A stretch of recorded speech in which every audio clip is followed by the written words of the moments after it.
था, वहाँ पर एक काम चल रहा था, मंदिर का काम चल रहा था और वहाँ पर लकड़ी का बहुत सारा काम था। ठीक है, तो जो मज़दूर थे वो दोपहर को खाना खाने के लिए जाया करते थे और जहाँ पर वो खाना खाने के लिए जाते थे तो उस बीच में मंदिर की जगह पर खाली छोड़ दिया करते थे, वहाँ पर 1 घंटे तक मज़दूर नहीं आते थे। तो ऐसे ही वो वहाँ पर लकड़ी के लट्ठों का काम चल रहा था और जैसे ही वो खाना खाने निकले मज़दूर, तो वहाँ पर एक उन्होंने क्या करा, दोपहर को जब भोजन करने के लिए शहर से थोड़ा पास दूर जा रहे थे तो 1 घंटे वो उसको खाली छोड़ कर गए मंदिर को। तो वहाँ पर आधा चिरा हुआ उनका लट्ठा था। लट्ठा मतलब एक लकड़ी का टुकड़ा, बहुत मोटे मोटे जैसे गोल गोल लट्ठे होते हैं, तो वो वहाँ पर था, तो वो आधा चिरा हुआ था। तो उन्होंने क्या किया, उसमें उसको एक कील फंसा दी, जो चिरे हुए लट्ठे में कील फंसा दी ताकि वह लट्ठा ना गिरे। तो वहाँ पे अब क्या था, उधर से ही एक बंदरों की टोली गुजर रही थी, बंदरों का झुंड गुजर रहा था। झुंड समझते हो ना, ग्रुप में जब कई सारे लोग होते तो उसको झुंड, कई सारे बंदर थे जो ग्रुप में जा रहे थे तो वो झुंड बनाकर उधर से गुजरा। तो उसमें क्या था, एक बंदर बहुत शैतान था, क्योंकि शैतानी तो किसी बच्चे को तो शैतानी पसंद होती है और किसी को नहीं पसंद होती। तो ऐसे उन बंदरों में एक बंदर जो था वो बहुत शैतान था। तो वो क्या कर रहा था, वो दंगा कर रहा था, यहाँ कूदा वहाँ कूदा, यहाँ कूदा वहाँ कूदा। सभी बंदरों ने, फिर बंदर का जो सरदार था तो उसने कहा कि चलो अब हम बहुत उछल कूद हो गई, अब ऐसा करते हैं हम घर चलते हैं। तो उसमें एक बंदर था, उसने क्या करा, उनसे सबसे नज़र बचाई और अकेला ही वहाँ रह गया। जैसा मान लो अब दोस्त ग्रुप में जा रहे हो, पता चला कि तुमने क्या करा कि चलो अब घर चलते हैं, उसमें से पता चला जो ज़्यादा शैतान होगा, जिसको ज़्यादा मतलब एक्साइटेड होता है, तो उसने क्या करा, वो वहीं छिप गया और वो उन बंदरों के साथ नहीं गया। ठीक है, तो बंदरों के सरदार ने कहा कि चलो अब घर की ओर चलते हैं, लेकिन एक शैतान बंदर घर की ओर नहीं गया।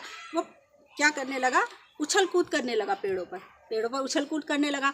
वहीं पर उसने एक लट्ठा देखा, वही जो लकड़ी का टुकड़ा था, उसने देखा कि कील में फंसा हुआ है।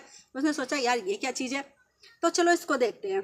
तो उसने क्या करा, उसने उसमें से कील में हटाया। तो कील में हटाने के बाद क्या हुआ, उसकी जो पूँछ है उस दोनों चिरे हुए पाटों के बीच में उसकी पूँछ फंस गई। उसको पता भी नहीं चला, वो दंगा करते करते फंस गई।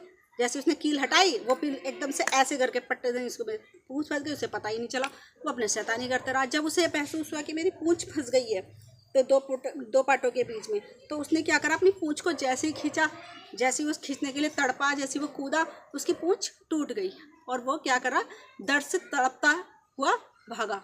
ठीक है, उसकी पूँछ निकल तो गई लेकिन उसकी पूँछ टूट गई। और टूटने के बाद तो पता ही है, जब बॉडी में कोई दर्द होगा, पेन होगा, तो हमें तकलीफ होगी। तो क्या हुआ, तो अब क्या था कि इसलिए कहा जाता है कि इस कहानी से हमें शिक्षा मिलती है कि हमें बिना कोई भी काम बिना सोचे समझे नहीं करना चाहिए। ठीक है, वो बिना सोचे समझे उसने क्या करा, वहाँ पे रुक गया और वहाँ पे दंगा भी करी। अब उसने दंगा करी तो शैतानी का तो पनिशमेंट भी मिलना था, क्योंकि शैतानी भी उसने कुछ ज़्यादा कर दी और उस शैतानी में वो खुद ही फंस गया। तो शैतानी जो है हमें करनी भी है तो हमें सबके सामने कर रहे हैं। अगर हम दंगा कर रहे हैं तो सामने करो। अगर अकेले में हम ऐसे दंगा कर रहे हैं जो हमारी जान के लिए खतरा हो या हमें प्रॉब्लम में डाल दे, तो ऐसी शैतानी करने का क्या फ़ायदा बताओ। तो उसको क्या हुआ, वो दर्द से डरता। तो इस कहानी से हमें क्या शिक्षा मिलती है कि कोई भी काम हम बिना सोचे विचारे नहीं करना चाहिए। अब क्या समझ में आया, किसको बताओ, हाँ बताओ, सबको समझ आया? ठीक है, सब अपना अपना बताएंगे। पर ये आप बताओ पहले, क्या समझ में आया इस कहानी से? समझे कोई काम नहीं करना चाहिए। जैसे कि हमें कोई भी दंगा बिना सोचे समझे नहीं करनी चाहिए और हमें अपने पेरेंट्स की बात, बड़ों की बातों को सुनना चाहिए। आप बताओ दिशा। हमें से कभी भी बिना सोचे समझे दंगा करना नहीं चाहिए। हाँ, आप बताओ पीहू। बिना सोचे समझे कभी भी शैतानी नहीं करनी चाहिए और बड़ों की बात माननी चाहिए। आप बताओ ईशानी। नहीं, चलो ठीक है। आरोही तो अभी बहुत छोटी है।